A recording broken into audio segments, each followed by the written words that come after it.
Армијата дава се од себе да бидеме безбедносно подготвени за новиот предизвик кој доаѓа од Блискиот Исток. Првиот човек на одбраната Владо Мисајловски вели дека Македонија како земја членка на најголемата војна алијанса постојано се модернизира со набавка на ново оружје, а паралелно се очекува пристигнување на, како што рече, огнена моќ за македонската армија. Со НАТО тимот Министерството веќе има одржано состанок за целите на способност, особено во делот на противвоздушната опрема.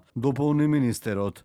За неколку дена би рекол ќе имам уште еден голем настан каде што ќе ги видите новите страјкери што пристигнаа во државата, ќе ве поканиме сите вас, но и паралелно очекуваме огнена моќ дополнително да стигне од повеќе држави. Имаме при крај сме со договорот со Франција, очекуваме да пристигнат мистралите, хаубиците пристигнаа во Македонија, се работи нормално на првиот хеликоптер да пристигне. Ова се сериозни вложувања, каде што оваа година можеби е најтешката во Министерството за одбрана да ги исплати сите овие работи.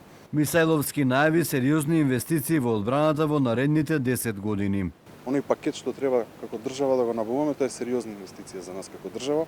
И во наредните 10 години ќе извојуваме многу средства за одбраната и се разбира со сите раководни структури во армијата, ќе започнеме со нов план, што е најважно да купуваме во наредните години, а верувајте дека тоа се милиони би рекол и милиарди што треба да ги издвоиме како Министерство за одбрана, директно да бидат нови вложувања во армијата. Генералниот секретар на НАТО Марк Руте при првата официјална посета на Скопје минатата недела изрази задоволство за ставката на вложување во армијата од БДП, кој моментално изнесува околу 2%, а до 2035 година истата согласно усвоената декларација на Алијансата треба да се зголеми на 5%.